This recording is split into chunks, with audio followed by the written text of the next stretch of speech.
Moin Moin, hallo und herzlich willkommen zu einem neuen Video hier auf meinem Kanal. Heute gibt es eine Runde Shakes and Fidget. Ja, und nicht wundern, der Legendary Dungeon hat bereits geschlossen. Allerdings nehme ich das Ganze hier noch am Sonntag auf, also nicht wundern, falls er bei euch nicht mehr zu sehen ist. Allerdings hatte ich ja gesagt, bevor der Dungeon schließt, werde ich auf meinen Main nochmal den letzten Run, den ich angefangen hatte, nochmal beenden. Das heißt, wir machen jetzt nochmal den Run bis zum Schluss. Ja, ich bin jetzt hier bei Etage 67 und wir gehen jetzt noch durch bis 200, weil es wäre ja irgendwie schade, den letzten Run bis zur Hälfte irgendwie zu zocken und dann die andere Hälfte einfach so im Sande liegen zu lassen. Das möchte ich nicht, deswegen ich möchte das schon ganz gerne alles komplett auskosten und ja, so ein halber Run ist natürlich dann auch, macht natürlich auch nicht so viel Spaß, ne? Vor allen Dingen, wenn man dann die ersten paar Etagen sowieso nichts großartig machen kann und nachher die restlichen Etagen dann alles mit den Schlüsseln sich dann zusammenfarmen kann. So, also, ich weiß gar nicht, was da besser ist. Kriegt man da immer Damage von dem Kollegen? Ich weiß es gar nicht. Ich hätte ihn noch angreifen können, weil, ja, gut, Schlüssel muss ich sowieso noch farmen.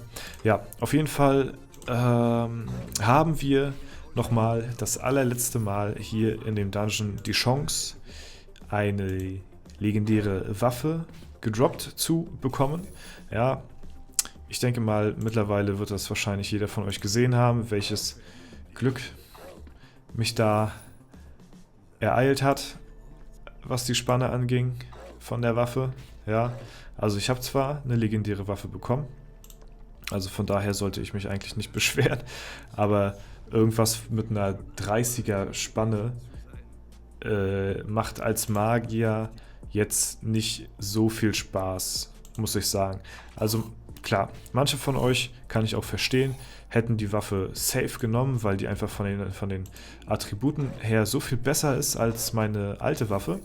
Allerdings gibt es zwei Faktoren, die dagegen sprechen. Und zwar der erste Faktor ist... Oh, warte mal, ich glaube, ich sterbe jetzt, ne? Ja, gut, nicht drauf geachtet, scheiß drauf.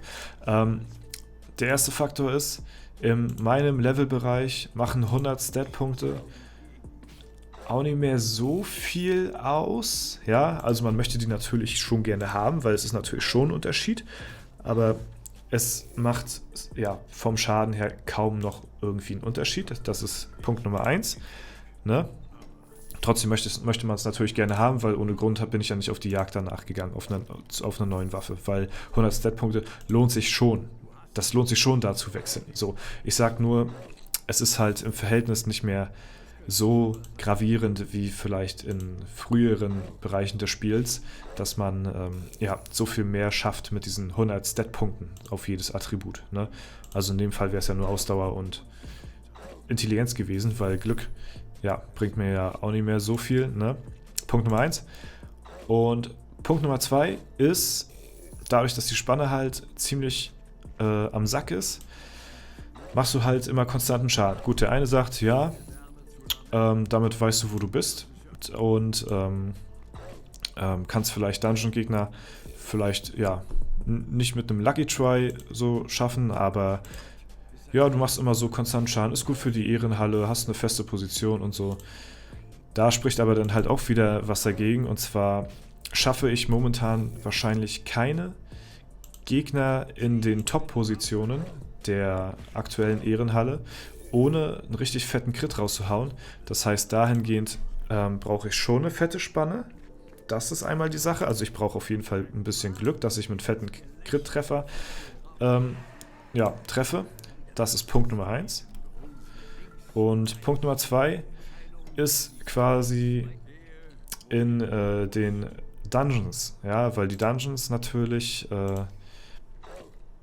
dahingehend wirst du die Dungeons nie schaffen, wenn du auf dem normalen Niveau bleibst, wo du eh die ganze Zeit bist. Und da brauchst du halt einen sehr glücklichen Versuch, dass du dann vielleicht einen Dungeon schaffst, der über dein normales Limit halt eben nicht machbar ist, sondern nur machbar wäre mit einem richtig fetten Crit-Treffer. Und das schafft man halt nicht, wenn man keine große Spanne hat. Und ja, das ist auf jeden Fall Punkt Nummer 2. Und Punkt Nummer 3 wollte ich auch irgendwas sagen, habe ich jetzt aber gerade vergessen. Vielleicht fällt mir der nachher wieder ein.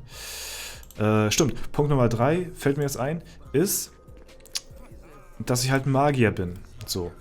Ich glaube, ich hätte darüber anders nachgedacht, wäre ich ein Krieger. Wenn ich ein Krieger gewesen wäre, dann wäre die Spanne halt jetzt. Also als Krieger ist es zwar trotzdem immer schön, eine schöne große Spanne zu haben. Also es ist immer besser, eine hohe Spanne zu haben, per se. Ne?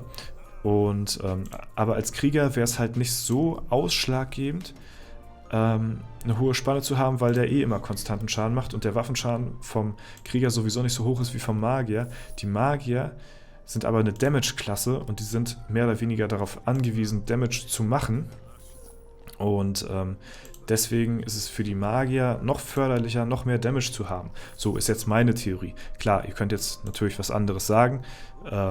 Und ich möchte auch niemand anderen damit die Meinung irgendwie aussprechen oder ja, abtun. Ne? Da kann jeder seine eigene Meinung haben, aber das ist halt wie gesagt meine Meinung. Und deswegen habe ich die Waffe damals dann auch dementsprechend nicht genommen. Ja, das ist der Grund gewesen, der sich hinter meiner Entscheidung verbirgt. Ne? Wie gesagt, da gehen die Meinungen halt auseinander, aber das ist ja auch komplett in Ordnung so. Und ja, ist ja auch in Ordnung, dass da jeder seine eigene Meinung zu hat. Ne? Aber unterm Strich freut sich, denke ich mal, jeder über eine schöne hohe Spanne als über ja, einer maximalen Spanne von 30 oder so, was ich da hatte mit meiner Waffe. Ne? Ist, denke ich mal, klar. Also ich hatte mir halt im Kopf schon so ausgemalt, yo, ey, jetzt hast du die Waffe schon, also als ich sie gezogen habe, jetzt hast du die Waffe, ja nice, Alter. Und da habe ich mir jetzt schon so richtig bildlich rechts raus 5300 schon so vorgestellt. Ja, habe ich schon gesehen. Und das war ja wahrscheinlich dann auch der Fehler gewesen, dass ich davon schon im Kopf mehr oder weniger so fest davon überzeugt war oder so fest davon geglaubt habe, dass ich jetzt eine legendäre Waffe ziehe mit der höchsten Spanne, die ich bekommen kann. Und das ist halt momentan so um die 5300 rechts raus. Ne? Also ja, aber es sollte halt wie gesagt nicht sein und ist ja auch in Ordnung. Vielleicht kriegen wir jetzt nochmal irgendwie eine coole Waffe. Ansonsten über einen Helm würde ich mich auch immer noch freuen, weil das ist das einzige Item, was bei mir momentan nicht legendär ist. Das heißt, da würde es sich noch lohnen, viele Stat-Punkte zu generieren. Ansonsten jedes andere Item lohnt sich an der Stelle für mich persönlich jetzt nicht mehr. Ne? Außer halt, wie gesagt, falls ich nochmal eine Waffe bekomme. Aber das hatte ich ja schon erwähnt. Ja, komm, ist gut hier. Ja, ihr seht auch mittlerweile, es lohnt sich nicht mehr so hardcore, die Dungeons hier durchzuböllern, weil der Nerf schon ziemlich hart ist hier mit den Kisten, die man da bekommt. Ne? Also, dass da halt kaum noch irgendwie Sachen drin sind. Das wären halt beim letzten legendären Dungeon immer 10 Millionen Gold gewesen oder halt ein Item. Und das war halt eine ziemlich fette Stat-Punkt-Maschine, die man da ausnutzen konnte über diese 10 Tage. Ja? Ey, dieses Fass bringt gefühlt immer Damage, habe ich das Gefühl. Ja? Da konnte man richtig fett Gold absahen und das kann man halt in dem Sinne halt nie wieder so machen, weil man halt, wie gesagt, hier immer weniger pro Run bekommt. Und das ist natürlich dann nachher auch frustrierend und es lohnt sich dann nachher auch nicht mehr wirklich, diese Dungeon Runs wegen Geld zu machen, also wegen Gold zu machen, sondern einfach nur dafür, um sein legendäres Item zu bekommen, was einem dann ja auch zusteht. Ist schon wieder Damage drin? Ne, diesmal nicht. Ja, genau, und das ist eigentlich der einzige Grund, weswegen man das noch machen sollte.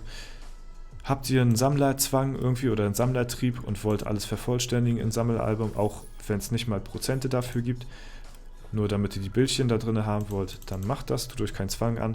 Die meisten schaffen es so zwischen 15 und 20 Runs, alle legendären Items zu bekommen. Ob sich das für jeden Einzelnen lohnt, muss halt jeder auch selbst für sich wissen. Ne?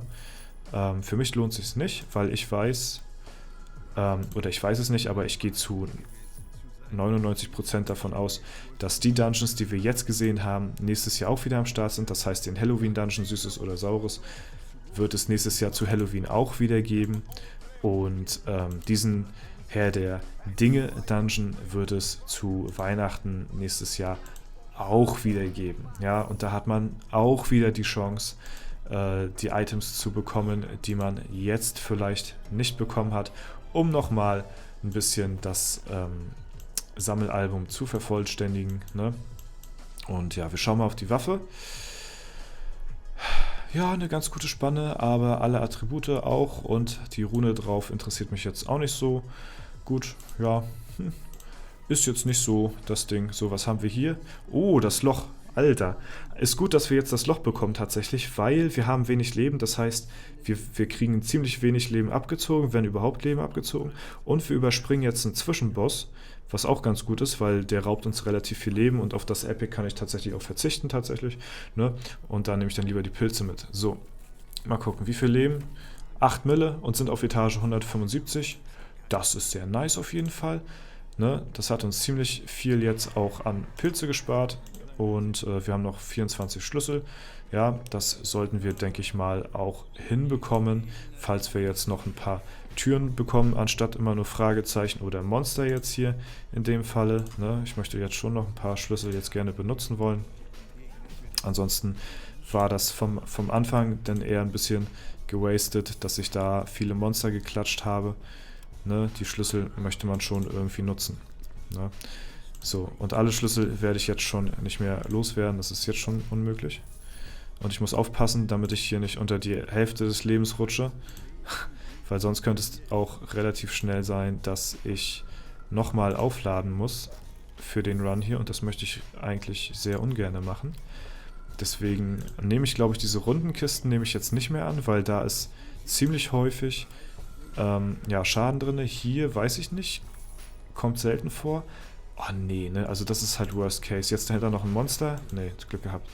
Ja, das möchte man natürlich sehr ungern haben. Ja, dass man auf der einen Seite geblockt ist und auf der anderen Seite im schlimmsten Fall ein Monster mit Falle auf einen lauert. Das werde ich jetzt nicht mehr annehmen. Da ist oftmals Damage unter, da habe ich keinen Bock drauf.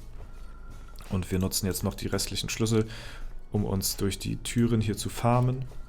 Ja, und hoffen vielleicht nochmal, dass wir vielleicht nochmal irgendwie, ja, vielleicht nochmal eine Epic-Truhe oder so. Da ist auch oft Damage hinter, da habe ich keinen Bock drauf. Das Risiko gehe ich jetzt nicht ein. Hier, nice, haben wir auch Glück gehabt. Okay, nice, nochmal einen Skillpunkt mitgenommen hier, ne? So sehe ich das. Hier nochmal, 2-1 Risiko, nice, noch ein Skillpunkt. Okay, das sieht ganz gut aus. Hier gehen wir dran vorbei. Ich hoffe jetzt noch auf weitere Türen, sehr gut.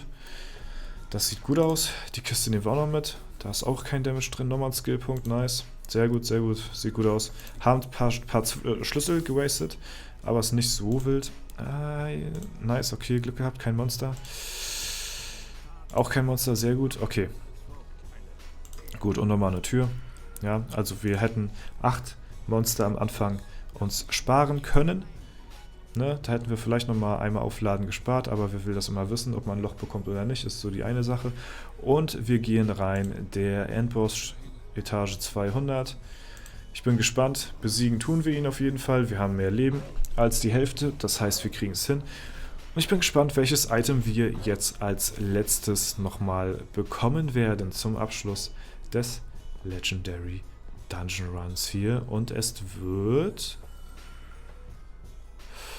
Okay, habe ich noch nicht das Item, ja, habe ich noch nicht, das heißt, ja, wir haben nochmal ein neues Item im Sammelalbum freigeschaltet, allerdings bringt es mir relativ wenig, muss ich sagen, weil, ja, mein altes Item dahingehend noch relativ aktuell ist. Und ja, auch noch ein legendäres Item ist vom letzten Dungeon. Deswegen, ja, ist das für mich Stat-Punkt-technisch nicht so relevant. Ich schätze mal, es wird so vielleicht 15 Stat-Punkte besser sein als mein jetziges Item. Da können wir ja mal nachschauen, bevor wir hier noch den Dungeon durchgehen. Wir wechseln mal auf das Main-Equipment. Schade, ich hätte gerne eine Mütze noch gehabt oder die Waffe. Ja, plus 11, ne? Also lohnt sich für mich persönlich jetzt nicht. Ich müsste die Rune nochmal switchen, das kostet nochmal 20 Pilze und müsste das nochmal verbessern. Also ja, das Einzige, was ich hier machen kann, ist nicht mal meinen Marquardt geben, weil der auch noch ein legendäres Item hat. Das heißt, ich spüle es nächsten Tag durch die Toilette und schaue, was da rauskommt und kann es eventuell der Kunigunde im besten Falle geben oder halt dem Bertram. Ja, am liebsten würde ich es der Kunigunde geben, weil das Item ist sowieso schon outdated und die Kunigunde kann da auch mit am meisten anfangen. Ja, gut. Dann mache ich hier den Dungeon Run noch schnell fertig, würde ich sagen, weil das ist ja jetzt noch ein Free-Try an der Stelle und den möchte man natürlich bis zum Ende nutzen, bevor der Dungeon jetzt auch geschlossen hat. Ne? Weil man ja noch ein paar Skillpunkte sich vielleicht hier raus schlagen kann. So, ne? Zum Beispiel wie hier.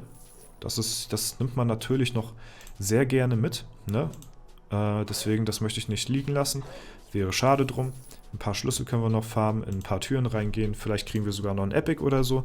Das wäre auf jeden Fall ganz nice. Mal schauen, wie weit wir kommen. Werde natürlich auch alles mitnehmen, auch an Gegnern und so. Ich könnte natürlich auch die ganze Zeit ausweichen, aber was bringt mir das? Ne? Da versuche ich jetzt so viel wie möglich noch aus den letzten Etagen hier rauszuholen.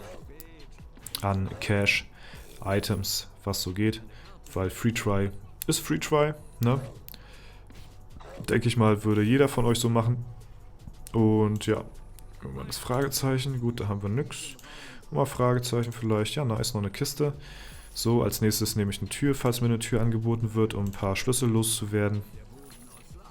Ja, das ist das beste Szenario hier. Nice, nochmal ein Item, nochmal 2,5 Mille. Denke ich mal. So, hier holen wir uns nochmal einen Schlüssel.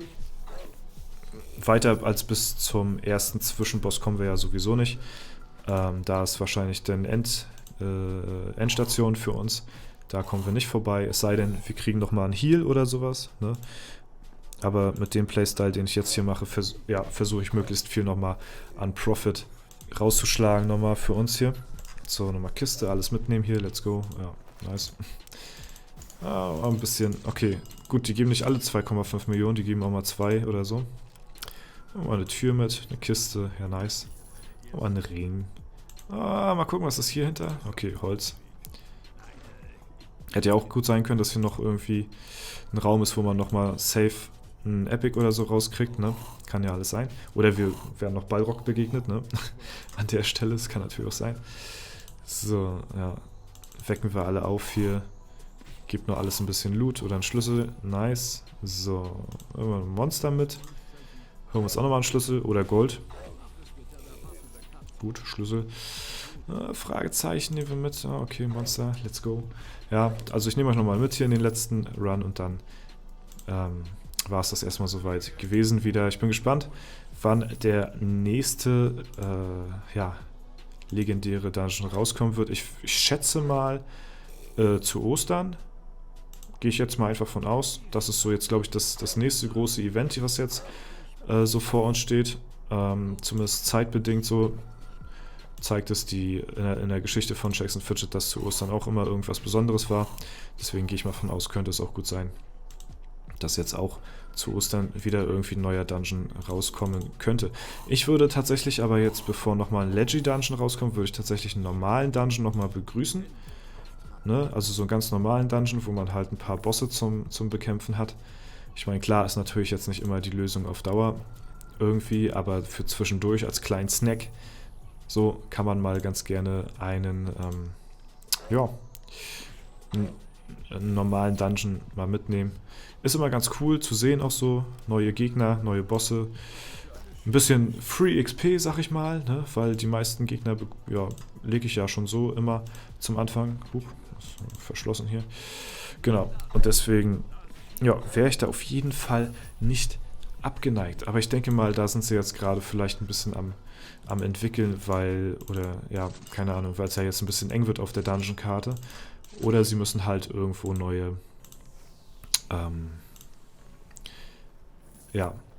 Etagen nochmal irgendwo raufknüppeln, sag ich mal. So, wir flüchten mal. Nice. Ich glaube, einen Hit überlebe ich noch, deswegen, ja, den überlebe ich noch, okay. Mal gucken, okay, der steht auf, schade, kein Loot dahinter und der gibt mir jetzt, nee, Gut, und hier ist die Falle, hier ist Endstation. Ah, okay, alles klar. Mehr konnten wir nicht mehr rausholen. Ja, nochmal ein bisschen Profit gemacht hier an der Stelle. Oh, ich sehe gerade, ich habe mein PvP-Equipment angehabt, aber gut, war jetzt sowieso nichts Ausschlaggebendes dabei. Was jetzt schade gewesen wäre, dass das irgendwie 5 Stat-Punkte weniger gehabt hätte, also alles gut. Ja, das soll es auch soweit gewesen sein. Ich hoffe, es hat euch gefallen. Falls es der Fall sein sollte, lasst gerne eine Bewertung, Kommentar dazu da. Ansonsten wünsche ich euch noch einen super schönen Tag. Vielen Dank fürs Zuschauen. Haut rein und bis zum nächsten Mal.